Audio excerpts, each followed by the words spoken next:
ব্যাগপত্র গুছিয়ে বাড়িতে যাচ্ছি।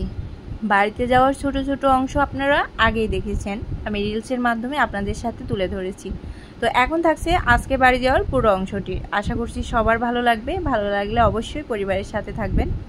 রেডি টেডি হয়ে আর সব সময়ের মতোই ঠাকুরকে প্রণাম করে তারপর হচ্ছে এখন আমরা বাসা থেকে বেরিয়ে যাচ্ছি। আর এখন হচ্ছে প্রায় রাত 10টা বাজে, মানে আমাদের গাড়িটা হচ্ছে রাত 10টার ছিল, তার জন্য হচ্ছে আমরা একটু দেরি করে বেরোলাম। আর আমার বাসা থেকে যেহেতু গাড়ির স্ট্যান্ড বেশি দূর না, তাই বেশি তাড়াতাড়ি যেও দাঁড়িয়ে থাকতে হয় অনেক সময়, এজন্য একটু দেরি করে যাচ্ছিলাম। তো এই যে আমরা সবাই মিলে যাচ্ছি।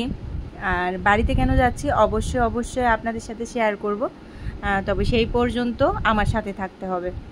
এই তো আমার বাসার সামনে হচ্ছে অটো চলে এসেছে। এখন আমরা সবাই মিলে এই যে অটোতে উঠে পড়ছি।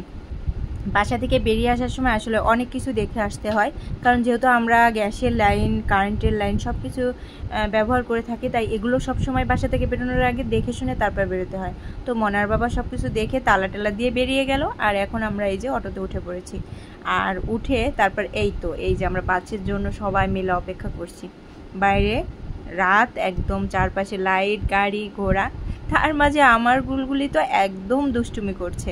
আমি জানি সব বাবুরাই দুষ্টুমি করে এভাবেই। আমি একটু বকা দিচ্ছিলাম, পরে মনে হলো যে না থাক, ও একটু করুক এগুলো। তো এই যে অপেক্ষা করছি, ঠিকই দেরি হচ্ছিল, কারণ বাস তো আসলে টাইমলে আসতেই পারে না। যাই হোক, আর কথা বলতে বলতে এখন এই তো চলে এসেছে আমরা যে গাড়িতে যাব। এই গাড়িতে আমরা সবসময় এই মামুন গাড়িতেই যাওয়া আসা করি, একবারে ডাইরেক্ট চলে যায় বাড়িতে। তো এই যে আমরা বাসে উঠে পড়েছি। আর বাসে উঠে এখন আমরা সবাই মিলে বসে পড়ছি। আর মাম্মা সব সময় দুষ্টুমি করবে, আসলে বাচ্চারা এগুলো করেই। আর এখন আমরা শায়েস্তাগঞ্জ থেকে রওনা দিলাম। তারপর হচ্ছে এই যে উজানভাটি চলে এসেছি।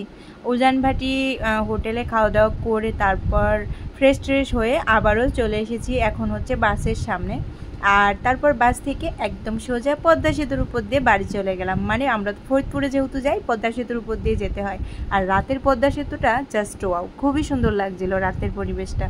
তো ভিডিওটি আমি এখানে এন্ড করে দিচ্ছি। আবার নেক্সট টাইম আপনাদের সাথে বলবো কেন আমি বাড়িতে গিয়েছি, কি জন্য। তারপর দেখা হচ্ছে আপনাদের সাথে। টাটা সবাইকে।